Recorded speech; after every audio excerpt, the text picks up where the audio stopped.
Welcome to Janaberi news. ముందుగా headlines చూద్దాం.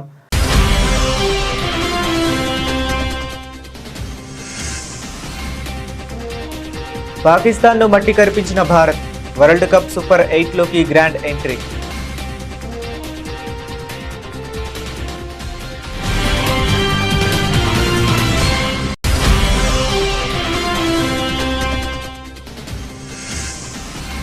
US EU వాణిజ్య ఒప్పందాలపై కాంగ్రెస్ ఆరోపణలను ఖండించిన అమిత్ షా, చర్చకు రావాలంటూ రాహుల్ గాంధీకి బహిరంగ సవాల్.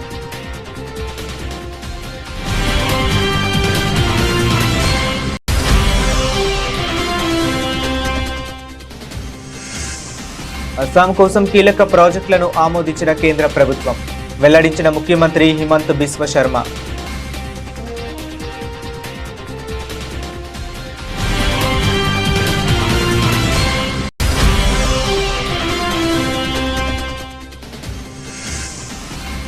ఇషా ఫౌండేషన్ ఆధ్వర్యంలో కోయంబత్తూరులో ఘనంగా మహాశివరాత్రి వేడుకలు. హాజరైన రక్షణ శాఖ మంత్రి రాజ్నాథ్ సింగ్, భారీగా తరలి వచ్చిన భక్తులు.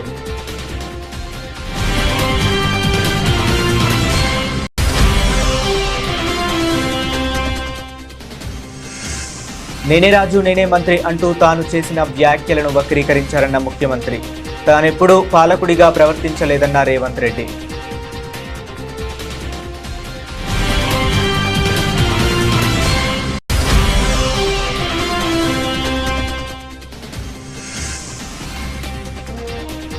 గుంటూరు జిల్లా నంబూరులో జరిగిన శివోహం కార్యక్రమం, పాల్గొన్న ముఖ్యమంత్రి చంద్రబాబు.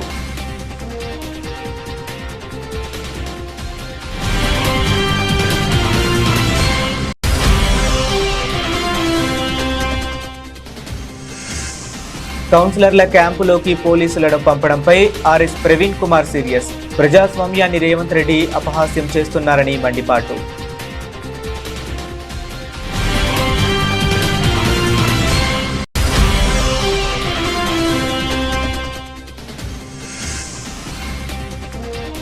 చంద్రబాబుతో బిల్ గేట్స్ భేటీ, సచివాలయంలో కీలక సమావేశం.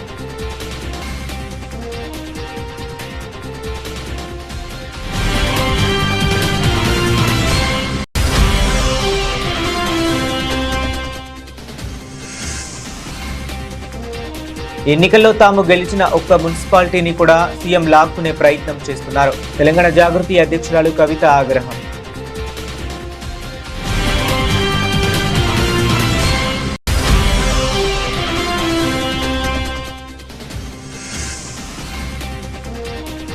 జనగామ మున్సిపల్ చైర్మన్ ఎన్నికల వేళ ఉద్రిక్తత, కౌన్సిలర్ కిడ్నాప్ అంటూ హైడ్రామా.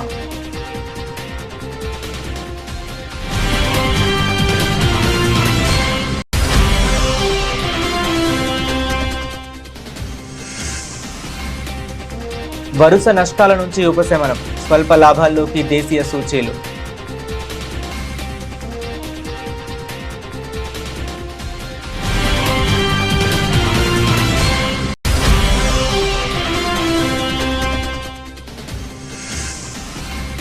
ఇరుముడి చిత్రం నుంచి crazy update. Heroine Priya Bhavani Shankar first look ను విడుదల చేసిన సినిమా యూనిట్.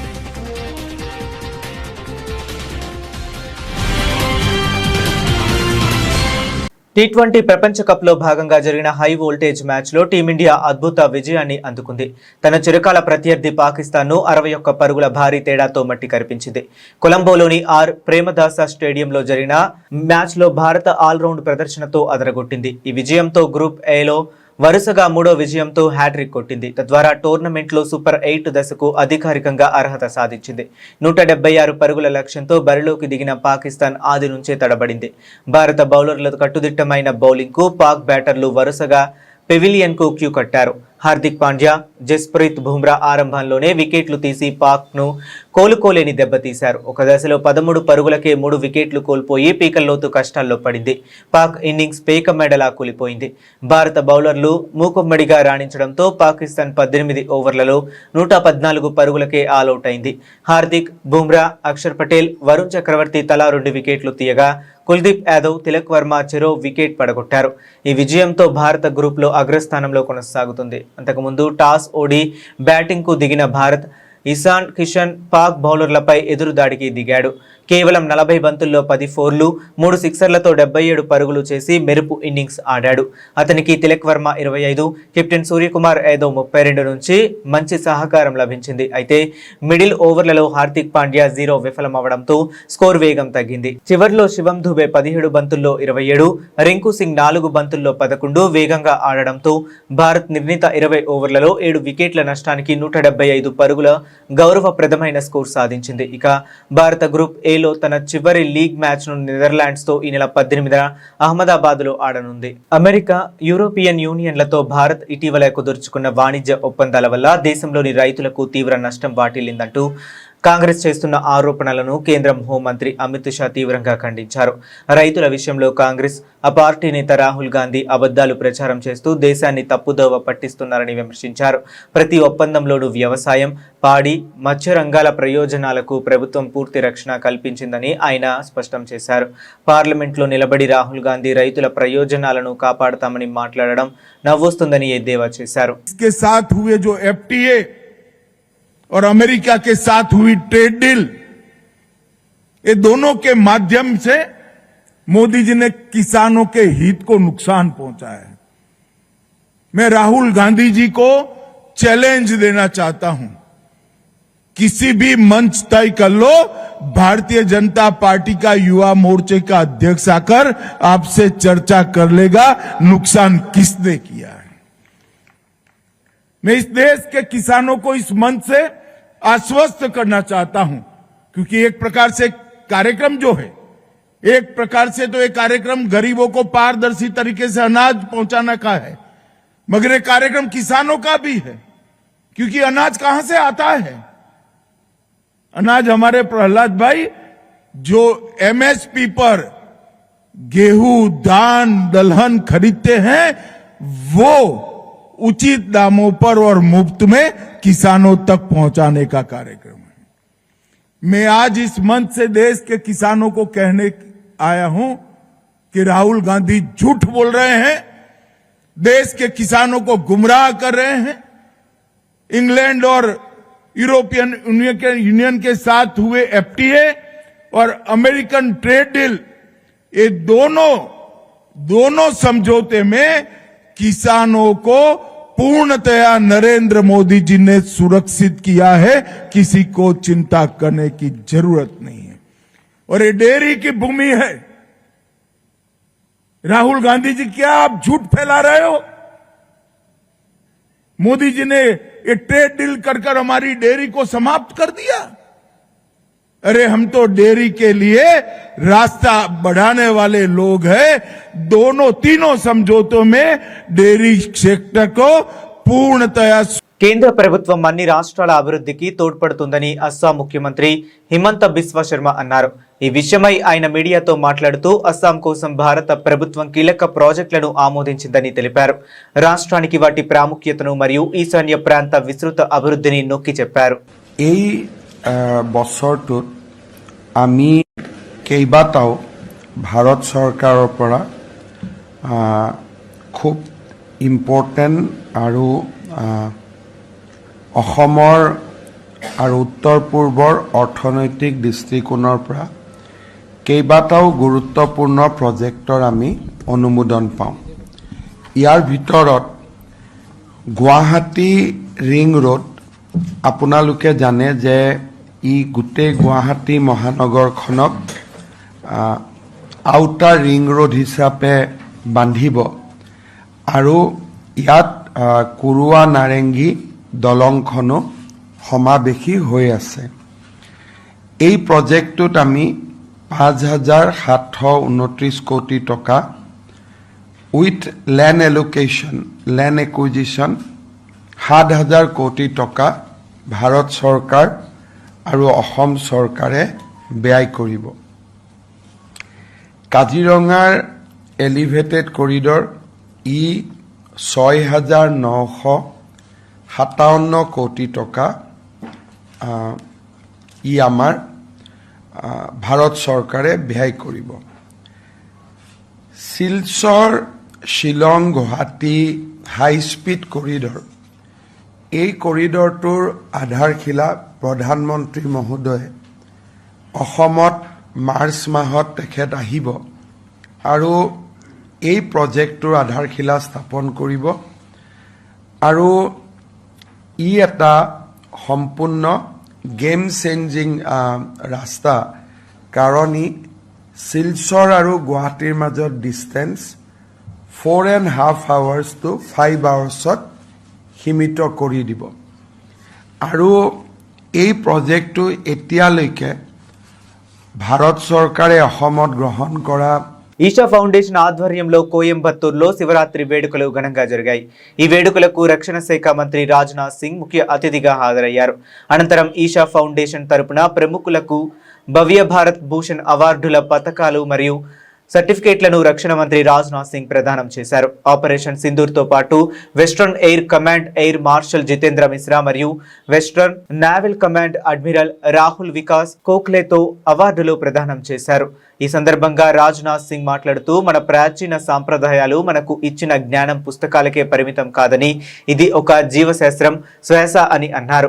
శివుడు ఈ సాంప్రదాయానికి కేంద్రంగా నిలుస్తాడని, అతనికి ఒకే రూపం లేదని, అయినప్పటికీ ఆయన అన్ని రూపాలకు మూలం అని చెప్పుకొచ్చారు.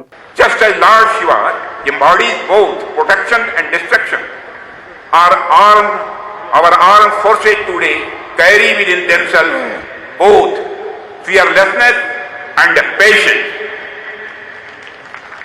Friends, on one hand, they provide humanitarian assistance with the spirit of Shiva during times of crisis. On the other hand, when necessary, they execute operations like Operation Sindoor with the intensity of Rudra. The spirit within our soldiers comes from our culture, from the inspiration of Lord Shiva. Friends, culture and science are often seen as separate from one another. But in India, they have always been complementary. And the culture is not merely a set of rituals. It is our way of life. In our tradition, the sun and the moon are not just celestial body. They form the basis of our calendar and festival. Our fast festivals and auspicious timings are determined through precise scientific calculations. Today, missions like Chandrayaan and other space programs are modern expressions of our ancient scientific heritage, where tradition and technology move forward together. Friends, today, when India launches missions like Chandrayaan, Mangalyaan and Aditya Yalavan, it is not just a technological achievement, it is also the modern expression of that ancient scientific spirit which has always been part. నేనే రాజు నేనే మంత్రి అంటూ తాను ఇటీవల చేసిన వ్యాఖ్యలపై విపక్ష నాయకులు విమర్శలు గుప్పించడంపై తెలంగాణ ముఖ్యమంత్రి రేవంత్ రెడ్డి స్పందించారు. ఇటీవల విలేకరులతో పిచ్చపాటిగా ముఖ్యమంత్రి మాట్లాడుతూ నేనే రాజు నేనే మంత్రి అని వ్యాఖ్యలు చేశారు. ఈ వ్యాఖ్యలపై బీఆర్ఎస్ వర్కింగ్ ప్రెసిడెంట్ కేటీఆర్, తెలంగాణ జాగృతి అధ్యక్షురాలు కల్వకుంట్ల కవిత తదితరులు విమర్శలు గుప్పించారు. దీంతో రేవంత్ రెడ్డి తాజాగా ఆ వ్యాఖ్యలపై స్పష్టతను ఇచ్చాడు. తన వ్యాఖ్యలను వక్రీకరించారని ఆయన అన్నారు. గెలుపు ఓటమి అన్నిటికీ తానే బాధ్యత తీసుకుంటాననే ఉద్దేశంలో చెప్పానని ఆయన వెల్లడించారు. కానీ దానిని మరోలా అర్థం చేసుకున్నారని తెలిపారు. నేనే ముఖ్యమంత్రిని, నేనే మున్సిపల్ మంత్రిని, ఈ ఎన్నికల ప్రతి ఫలితం నా పనితనానికి గీటురాయి. నేను కష్టపడుతున్నాను, ప్రజలు విశ్వసించి ఖచ్చితంగా 80% ఆశీర్వదిస్తారు. కొన్ని పనులు అయినా కాకపోయినా ప్రయత్నంలో లోపం లేదు.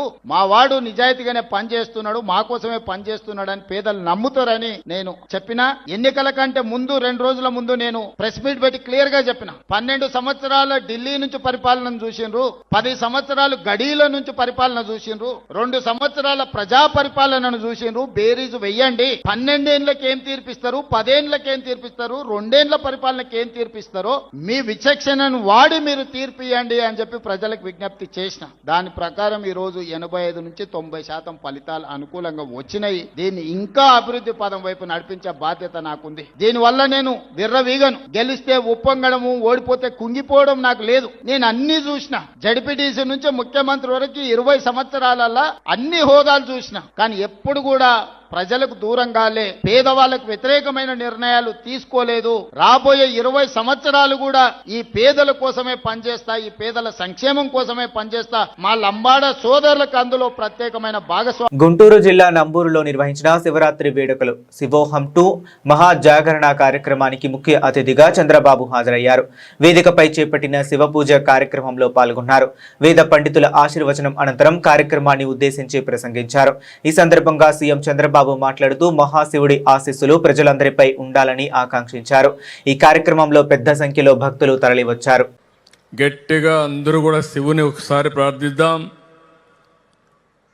ఓం నమః శివాయ. ఇంకా గట్టిగా చెప్పాలి. ఓం నమః శివాయ. ఓం నమః శివాయ. ప్రజలందరికీ మహాశివరాత్రి శుభాకాంక్షలు. ఇక్కడికి వచ్చిన వాళ్ళు పుణ్యక్షేత్రాల్ని, శైవ క్షేత్రాలన్నీ దర్శించుకుంటున్నారు. ఎప్పటికప్పుడు నేను కూడా సమాచారం తెప్పిస్తున్నాను. అన్ని శివాలయాలు కిక్కిరిసి ఉన్నాయి. ఎక్కడికక్కడ భక్తులందరూ కూడా శివుని ప్రార్థించి ఆశీస్సులు తీసుకుంటున్నారు. ఈరోజు మహాభక్తి ఛానల్ నిర్వహిస్తున్న మహాశివరాత్రి, మహాజాగరణ, శివోహం కార్యక్రమానికి వచ్చిన భక్తులందరూ ఒకసారి చూస్తే రాత్రి అంతా కూడా మీరు ఇదే మారిగా ఉండి శివరాత్రి పూర్తిగా గడిపే పరిస్థితికి వస్తున్నారు. ఇప్పుడే చాలామంది మాట్లాడారు. దేవతల కొలువైన ప్రాంతం, దేవతల రాజధాని అమరావతి. ఈరోజు మనందరం కూడా శివుణ్ణి ప్రార్థిస్తున్నాం. నేను ఎప్పుడు ఒకటే కోరుకున్నా, మున్సిపల్ ఎన్నికల్లో కాంగ్రెస్ దౌర్జన్యాలకు పాల్పడిందని బీఆర్ఎస్ నేత ఆర్ఎస్ ప్రవీణ్ కుమార్ ఆరోపించారు. బీఆర్ఎస్ పక్షాన నిలబడిన ప్రజలకు ధన్యవాదాలు తెలిపారు. ఈ మున్సిపల్ ఎన్నికల్లో బీఆర్ఎస్ 30% ఓట్ షేర్ నమోదు చేసుకుందని పేర్కొన్నారు. హైదరాబాద్లోని తెలంగాణ భవన్లో ఆర్ఎస్ ప్రవీణ్ కుమార్ మీడియాతో మాట్లాడారు. కాంగ్రెస్ వాళ్ళు ఇతర పార్టీల కౌన్సిలర్లను కిడ్నాపులు చేస్తున్నారని విమర్శించారు. ఇబ్రహీంపట్నంలో బీఆర్ఎస్ కు మెజారిటీ వచ్చిందని తెలిపారు. అక్కడ ఒక ఇండిపెండెంట్ బీఆర్ఎస్ కు మద్దతిచ్చాడని తెలిపారు. అయితే వారు ఎక్కడ ఉన్నారో ట్యాపింగ్ ద్వారా గుర్తించి అక్కడికి పోలీసులను పంపించారని పేర్కొన్నారు. వాళ్ళేమైనా దొంగతనం చేసి క్యాంపులో కూర్చున్నారా అని ప్రశ్నించారు. అక్కడికి పోలీసులను పంపించాల్సిన అవసరం ఏముందని నిలదీశారు. రేవంత్ రెడ్డికి ఇంత కసి, దుర్మార్గం ఎందుకు అని ప్రశ్నించారు. గ్రౌండ్లో ఏం జరుగుతున్నదంటే ఎక్కడ కాంగ్రెస్ వాళ్ళు మరి మిగతా ప్రతిపక్షాల వార్డ్ మెంబర్లను అంటే కౌన్సిలర్లను, కార్పొరేటర్లను తీసుకుపోతారని చెప్పి ఎవరికి వాళ్ళు క్యాంపులు పెట్టుకున్నారు. ఇబ్రహీంపట్నంలో మెజారిటీ వచ్చింది బీఆర్ఎస్కు. అందరికన్నా ఎక్కువ స్థానాలు బీఆర్ఎస్ చేతిలో ఉన్నాయి. వాళ్ళు రేపు ఎలక్షన్కు పోతే వాళ్ళెంబడి ఒక ఇండిపెండెంట్ స్వచ్ఛందంగా నేను మీ వెంబడే ఉంటానని వచ్చారు. వాళ్ళందరూ క్యాంపులో ఉంటే వాళ్ళు ఎక్కడ క్యాంపులో ఉన్నారో టెలిఫోన్ ట్యాపింగ్ల ద్వారా, అదేవిధంగా సర్వైలెన్స్ టూల్స్ ద్వారా కనుక్కొని అక్కడికి లోకల్ పోలీసు వాళ్ళని పంపించారు. ఇంత దౌర్జన్యం ఎందుకు సార్? పోలీసు వాళ్ళ డ్యూటీ ఏంది? ఎవరు క్యాంపులు పెట్టుకుంటుంది వాళ్ళ ఇష్టం, వాళ్ళు క్యాంపులలో ఉంటారు. వాళ్ళు ఏమైనా మర్డర్లు చేసి క్యాంపులో కూర్చున్నారా? వాళ్ళు ఏమన్నా దొంగతనాలు చేసి క్యాంపులో కూర్చున్నారా? లేకపోతే మన సుల్తాన్ బజార్లో పట్టపగలే తుపాకీతో కాల్చి డబ్బులు ఎత్తుకపోయినారా వాళ్ళు ఏమన్నా? అక్కడికి 3 యూనిఫామ్లు ఉన్న పోలీసు వాళ్ళు వచ్చి ఏం జరుగుతుంది ఇక్కడ, ఏంది ఈ క్యాంపులు ఎవరెవరున్నారు అని రావడం. ఎందుకండి ఇంత మీకు కసి, ఆరాటం? నాకు ఈ దుర్మార్గం, దౌర్జన్యం. ఇంకా కొన్ని చోట్ల మఫ్టీలో ఉండే కానిస్టేబుల్లను కౌన్సిలర్ల రూపంలో కొన్ని క్యాంపులకు చొప్పించిండ్రు. అవసరమా? కొన్ని చోట్లయితే రోడ్డు మీద చేతుకొని పోయినరు. ఇంతకుముందు నేను బీఎస్పీ లీడర్లతో మాట్లాడినా. ఈ మెదక్లో, దాని తర్వాత మేడ్చల్లో ఆలియాబాద్ దగ్గర వాళ్ళిద్దరిని ఎత్తుకొని పోయినరు. అంటే ఏంది ఇది, ప్రజాస్వామ్యమా లేకపోతే ఇంకా అరాచకమా లేకపోతే రాజరికమా లేకపోతే ఏముంది ఇక్కడ? ఇదేమన్నా బనానా రిపబ్లికా? తెలంగాణ పోరాటాలు చేసి 1300 మంది అమరవీరులు మరి కేసీఆర్ గారి నాయకత్వంలో వీరోచిత పోరాటం చేసి తెచ్చుకున్న తెలంగాణలో ఇంత దుర్మార్గమా? ఎక్కడ పడితే అక్కడ కార్పొరేటర్లు ఇండిపెండెంట్లు ఉన్నా వేరే పార్టీలున్నా వెంటనే గుంజుకపోయి వస్తున్నారంటే పోలీసు వాళ్ళని అడ్డం పెడుతున్నారు. ఎట్లా వీలవుతుంది ఇది ఏమన్నా న్యాయమా? అదేవిధంగా చేర్యాలలో ఏపీ సీఎం చంద్రబాబు నాయుడుతో గేట్స్ ఫౌండేషన్ వ్యవస్థాపక చైర్మన్ బిల్ గేట్స్ భేటీ అయ్యారు. ఈ రోజు ఉదయం గన్నవరం విమానాశ్రయానికి చేరుకున్న బిల్ గేట్స్ అక్కడి నుంచి నేరుగా రాష్ట్ర సచివాలయానికి చేరుకున్నారు. సచివాలయం వద్ద CM Chandrababu, deputy CM Pawan Kalyan, మంత్రి నారా లోకేష్ సహా పలువురు మంత్రులు ఘన స్వాగతం పలికారు. ఆ తరువాత వీరితో బిల్ గేట్స్ బృందం సమావేశమైంది. ఈ సందర్భంగా బిల్ గేట్స్ సచివాలయంలోని real time governance centre RTGS ను సందర్శించనున్నారు. ఆర్టీజీఎస్ విధానాలు, అమలు తీరుతో పాటు సాధిస్తున్న ఫలితాలను గేట్స్ కు సీఎం చంద్రబాబు వివరించనున్నారు. అలాగే గేట్స్ ఫౌండేషన్ సహకారంతో రాష్ట్రంలో విద్య, వైద్యం, వ్యవసాయ రంగాల్లో అమలు చేస్తున్న పలు ప్రాజెక్టులను మరింత విస్తరించే అంశంపై కీలక చర్చలు జరగనున్నాయి. ముఖ్యంగా గేట్స్ ఫౌండేషన్ సహకారంతో కొనసాగుతున్న సంజీవని ప్రాజెక్టు గురించి సీఎం బిల్ గేట్స్ కు ప్రత్యేకంగా వివరించనున్నట్లు సమాచారం. ఈ ఎన్నికల్లో తాము గెలిచిన ఒక్క మున్సిపాలిటీని కూడా ముఖ్యమంత్రి లాక్కునే ప్రయత్నం చేస్తున్నారని తెలంగాణ జాగృతి అధ్యక్షురాలు కవిత మండిపడ్డారు. గతంలో ఏ పార్టీ అభ్యర్థి గెలిచినా బీఆర్ఎస్ లో చేర్చుకుని వెగటు రాజకీయాలు చేశారని, ఇలా ప్రతిపక్షాలు ఉండగానే చేసి ఆ పార్టీ అధికారం కోల్పోయిందని పేర్కొన్నారు. ఇప్పుడు అదే విధానాలను అవలంబిస్తున్న కాంగ్రెస్ కు కూడా ప్రజలు గుణపాఠం చెబుతారని హెచ్చరించారు. రాష్ట్రంలో ఎన్నో స్థానాలను దక్కించుకున్న సీఎం రేవంత్ కు జాగృతి మద్దతుతో గెలిచిన వడ్డేపల్లి మున్సిపాలిటీ కూడా కావాల్సి వచ్చిందా అని ప్రశ్నించారు. ప్రభుత్వాన్ని ప్రశ్నించే వాళ్ళు ప్రతిపక్షాలు స్థానిక సంస్థల్లో కూడా ఉండకూడదా అని నిలదీశారు. కాంగ్రెస్ పార్టీ చాలా సీట్లు గెలుచుకున్నామని వాళ్ళు గొప్పలు చెప్తున్నారు. బీఆర్ఎస్ పార్టీ కొన్ని సీట్లు గెలిచింది. మేము జాగృతి వాళ్ళం ఒక సీటు గెలిచినాం, ఒక చైర్మన్. రాత్రికి రాత్రే ఆ చైర్మన్ను సీఎం గారు పిలిపించుకొని కలిసారు. అంటే నేను ఏం అడుగుతా ఉన్నా అంటే, కనీసం ఈ రాష్ట్రంలో ప్రతిపక్షం ఉండద్దా అసలు? ఒక సీటు 2 సీట్లు వస్తే కూడా మీకు బోల్డెన్ సీట్లు వచ్చినాయి, 70-80 వచ్చినాయి. ఇంకా ఆగడెందుకు ముఖ్యమంత్రి గారు మీకు? అంటే ఇదేం ప్రజాస్వామ్యం నాకు అర్థమవుతలేదు. పిలిపించుకొని వాళ్ళని కలుసుడు. ఇక్కడ కాంగ్రెస్కు ఎన్నికైనటువంటి అభ్యర్థులు ఆలోచన చేసుకోవాలి. మిమ్మల్ని కలిసిందా మీ ముఖ్యమంత్రి గారు? మిమ్మల్ని కలుస్తలేడు, మొదలు పక్క పార్టీ వాళ్ళని కలుస్తున్నాడు. ఆ విషయం ఆలోచన చేసుకోండి. కాంగ్రెస్ కార్యకర్తలారా మీరు ఆలోచన చేయండి. మీ పార్టీ సీఎం మిమ్మల్ని కలవకుండా పక్క పార్టీ వాళ్ళకి మాత్రం మర్యాద ఇచ్చి మొదటి రోజే కలిసి దండలేసి మీ అభివృద్ధికి నిధులు ఇస్తున్నామని చెప్తున్నారు. మరి మీ సంగతి ఏంది? మీరు ఓటర్లకు చెప్పిన మాటల సంగతి ఏంది? ఇట్లా చేసే బీఆర్ఎస్ వాళ్ళు అధికారం కోల్పోయారు. ఇట్లా చేసే ప్రతిపక్షాలు ఉండొద్దు, వేరే వాయిస్ ఉండొద్దు అని చెప్పి ఎక్కడ ఎవరున్నా బీఆర్ఎస్లో చేర్చుకొని ఆనాడు ప్రజలకు వెగటు పుట్టించారు. కాంగ్రెస్ కూడా అదే పనిలో పోతున్నది. ఇది కరెక్ట్ కాదు. గెలిచినటువంటి వాళ్ళు ఇండిపెండెన్స్ చిన్న వాళ్ళు వాళ్ళని ఉండనియండి. ప్రతిపక్షం ఉండాలి రాష్ట్రంలో. అడిగేటోడు ఉంటేనే అడుగు ముందుకు పడుతుంది అనే విషయాన్ని ముఖ్యమంత్రి గారు గుర్తు చేసుకోవాలని చెప్పి నేను కోరుతూ,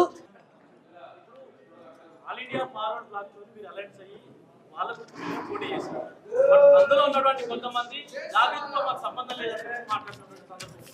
మీరు గెలిచినటువంటి ఆ ఒక్క సీట్లు కూడా ఇప్పుడు కాంగ్రెస్ వాళ్ళలో జాయిన్ చేసుకునే పరిస్థితులు. నేనేమంటున్నా బ్రదర్, చిన్న వాళ్ళను ప్రభుత్వ పెద్దలు బెదిరిస్తే ఏం చెప్తారు? వాళ్ళు ఏది పడితే అదే చెప్తారు. ప్రభుత్వ పెద్దలకు సోయి ఉండాలి, వాళ్ళకి లేదు. కాబట్టి ప్రజలకు చెప్తున్న విషయం ఏంటంటే, నేనేమంటున్నా, ప్రజాస్వామ్యంలో ప్రతిపక్షం అనేది ఉంటేనే ప్రజలకు మేలు జరుగుతుంది. లేకుండా అందరూ ఒకటే పక్కన ఉంటే అడిగేటోడు ఉండడు, వాళ్ళు ఏం జులుము చేసినా నడుస్తూనే ఉంటుంది. ఇవాళ భూములు గుంజుకున్నా, ఇవాళ తండలకు ఫండ్స్ ఇవ్వకున్నా, ఇవాళ సేవలాల్ గారి విగ్రహం హైదరాబాద్లో పెట్టకున్నా, జాగృతుల్లో ఇంకొకరు ముంగటవాడు అడిగితే ప్రజలకు మేలు జరుగుతుంది. అడగకుండా అందరిని ఒకటే పార్టీలో ఏర్చుకుంటామంటే ఎవరికి కూడా ఉపయోగం ఉండదు. కాబట్టి ఇది ప్రజాస్వామికంగా విలువల్ని కాలరాయడమే. అటువంటి అంశాలకు ముఖ్యమంత్రి గారు తెరదీసినారు. ఇది కరెక్ట్ కాదు అని నా భావన. జనగామ మున్సిపల్ చైర్మన్ ఎన్నిక వేళ హైడ్రామా నెలకొంది. 28వ వార్డు బీఆర్ఎస్ కౌన్సిలర్ హఫీజ్ ఫాతిమాను మున్సిపల్ కార్యాలయం వద్ద పోలీసులు అడ్డుకున్నారు. ఆమె కిడ్నాప్ అయిందని వారి కుటుంబ సభ్యులు ఫిర్యాదు చేశారని తెలిపారు. ఆమెను అడ్డుకునేందుకు పోలీసులు యత్నించారు.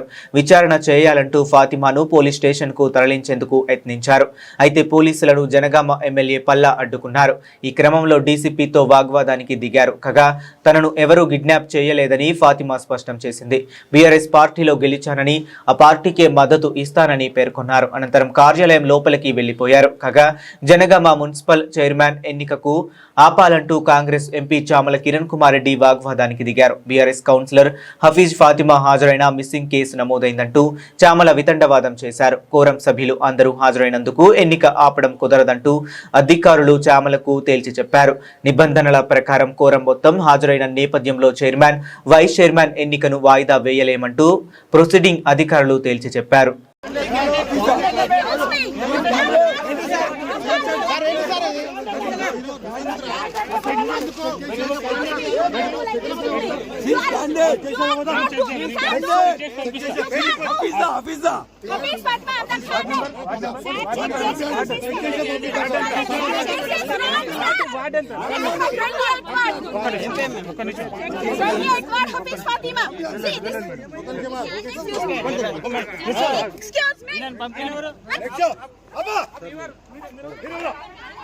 మా చెప్పండి అసలు మీరు బీఆర్ఎస్ అసలు ఏమైనా BRS candidate with my willingness I am going along with my proposer BC గుడమ సలాది ఇచ్చారు. మిమ్మల్ని ఎవరైనా కిడ్నాప్ చేసిరా? మీరు మిస్సింగ్ అని చెప్పి కిడ్నాప్ అని చెప్తారు. మీరు ఎందుకు మేడం మీరు ఎందుకు హోల్డ్ చేస్తున్నారు? భయాని ప్రాబ్లమ్ మీరు ఎందుకు హోల్డ్ చేస్తున్నారు? మీరు ఎందుకు హోల్డ్ చేస్తున్నారు? Why you are touching me? Why you are interrupting me? Madam. I am going to the office, procession office. Madam, agande. What do you want, sir? What are you saying to you? Statement okay.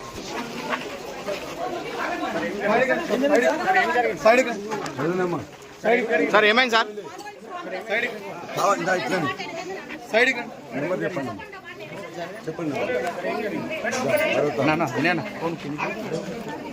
Sir ఏమైంది? మొత్తం కావాలని ఆపేసి వాళ్ళ మధ్య kidnap చేస్తుందని చెప్పేసి పెట్టింది. మొత్తం కూడా అన్యాయంగా పోలీసు మొత్తం కూడా వాళ్ళకి చేస్తున్నారు. మొత్తం ఆపేసిండ్రు. హఫీజాని సమాజ్ వైఫ్ ని వాళ్ళ మధ్య కేసు పెట్టిండ్రు. కొంచెం జరగండి.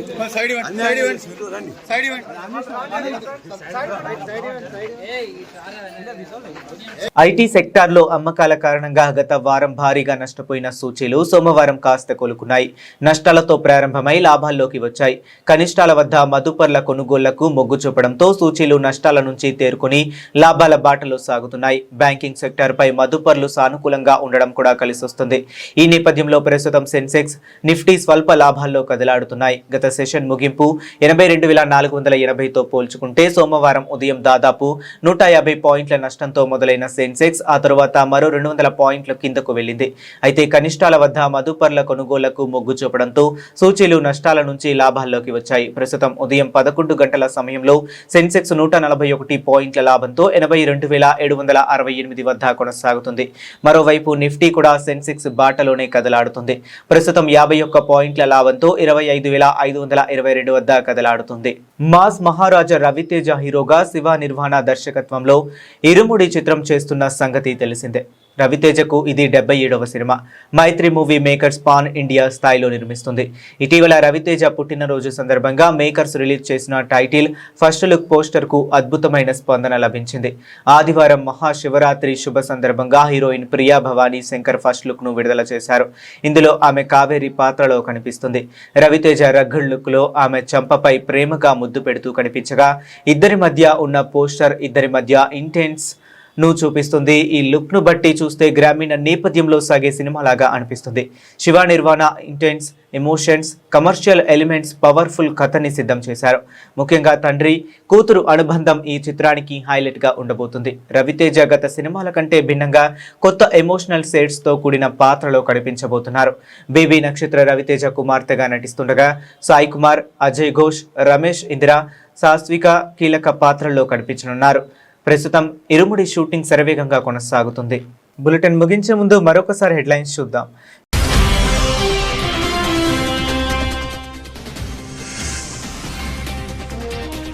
పాకిస్తాన్ను మట్టి కరిపించిన భారత్, వరల్డ్ కప్ సూపర్ 8లోకి గ్రాండ్ ఎంట్రీ.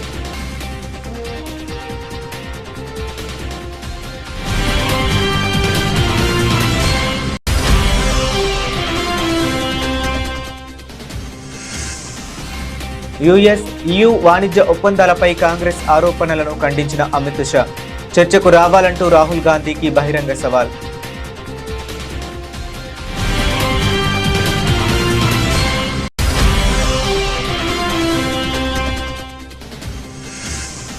అస్సాం కోసం కీలక ప్రాజెక్టులను ఆమోదించిన కేంద్ర ప్రభుత్వం వెల్లడించిన ముఖ్యమంత్రి హిమంత్ బిశ్వ శర్మ.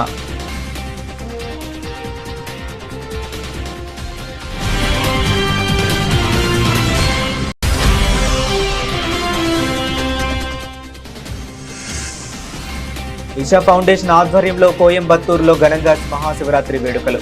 హాజరైన రక్షణ శాఖ మంత్రి రాజ్నాథ్ సింగ్, భారీగా తరలి వచ్చిన భక్తులు.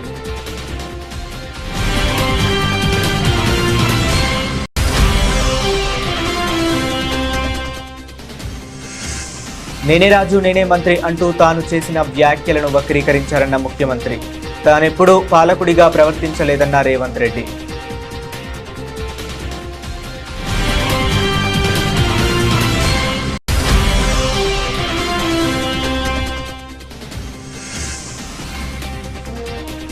గుంటూరు జిల్లా నంబూరులో జరిగిన శివోహం కార్యక్రమం పాల్గొన్న ముఖ్యమంత్రి చంద్రబాబు.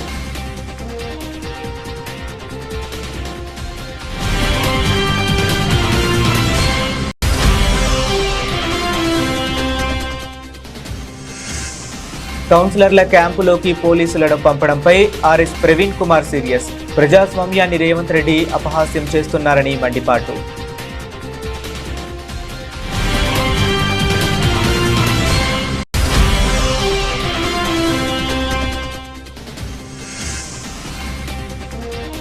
చంద్రబాబుతో బిల్ గేట్స్ భేటీ, సచివాలయంలో కీలక సమావేశం.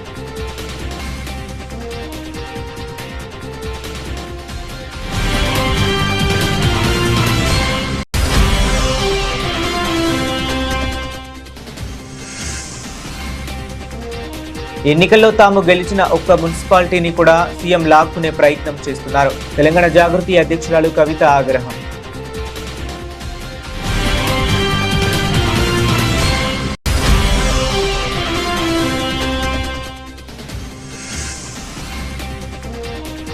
జనగామ మున్సిపల్ చైర్మన్ ఎన్నికల వేళ ఉద్రిక్తత, కౌన్సిలర్ కిడ్నాప్ అంటూ హైడ్రామా.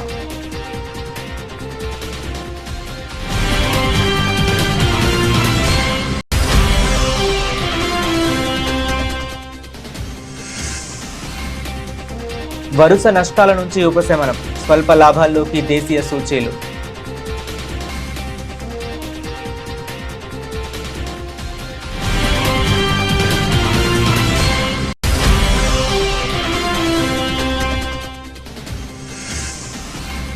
ఇరుముడి చిత్రం నుంచి క్రేజీ అప్డేట్.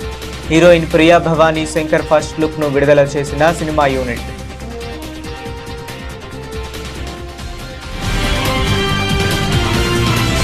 ఇవి ఇప్పటి వరకు ఉన్న అప్డేట్స్. మరిన్ని అప్డేట్స్ కోసం కీప్ వాచింగ్.